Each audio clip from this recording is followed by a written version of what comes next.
non-clean room environments without training, shouldn't be opening them. At least if you have any ambition to get the data back. Worst thing you can do is just dive into the problem. You have to take precautions to make sure you're not going to be furthering the problem. It's all about understanding when to stop, and if you're not comfortable with certain techniques or don't know certain techniques. If that customer is going to be seeking professional data recovery at some point and willing to pay the money for that, you should be very careful about what you do, because it could hurt our chances down the road of actually being successful in the recovery. We have communication with sometimes end users, and we have to give them the bad news that we're not going to be able to recover your data. And a lot of times it's because a third party has done something silly, like thrown original parts in the trash, or opened up the hard drive and completely misaligned the platters and scratched them up, or got significant amounts of fingerprints or dust all over the platters. And probably about once a month we'll actually have somebody send us hard drive platters in a bag and say, help.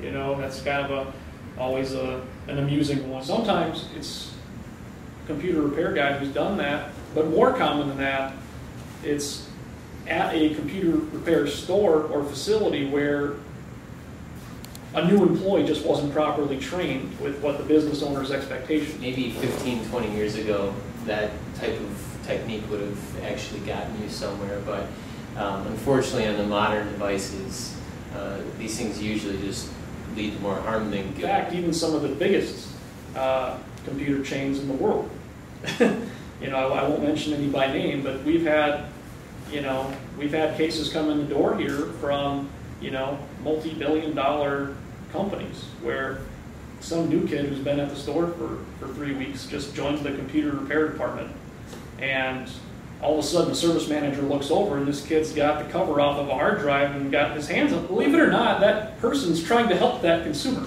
Right.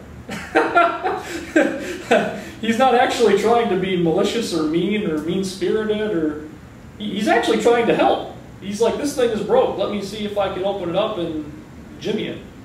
And they don't realize that this is an extraordinarily delicate piece of equipment that's built in a Class 100 clean room that is machined to nanometers. The magnetic, the distance between the read head and the platter on some of these modern drives is measured in nanometers. It's literally hydrogen atoms.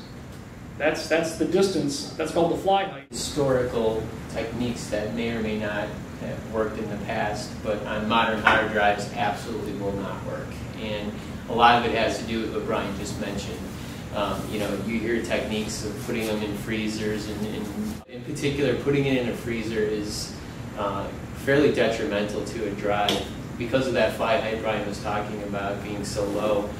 Whenever you have a drive in a freezer, it gets very cold, and at some point you take it out, it warms up, and you get condensation on the platter, and what then happens is the head drags to that water and can actually do a fairly significant amount of damage to the platter at that point. In particular with control boards, we see it pretty often. We don't get their original control board in, so again, kind of going back to what we were talking about modern hard drives, the control boards are absolutely unique to the hard drive. Very, very common misdiagnosis. Whereas we'll think, oh, well, my hard drive's not working, I should swap the printed circuitry.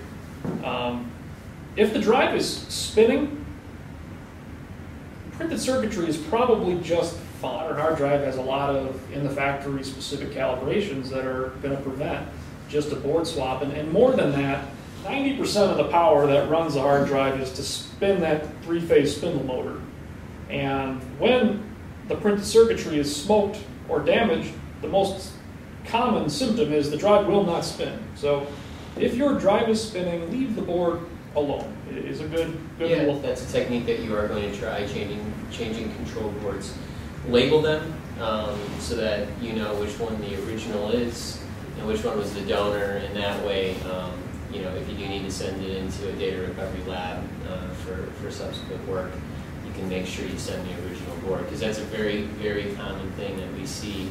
We get a drive in here, we know fairly quickly it's a mismatch in the control board, because we can tell that, and we'll call up the computer shop and say, oh, do you have the original control board? And they'll say, they'll end up sending us 10 of them, you know, so, or not have it at all. So it is really important to make sure you keep track of. I would say you brought up a good point by labeling things in general. I mean, several times a week we get a drive in and go through the recovery process. The broken drive gets fixed, we extract the data.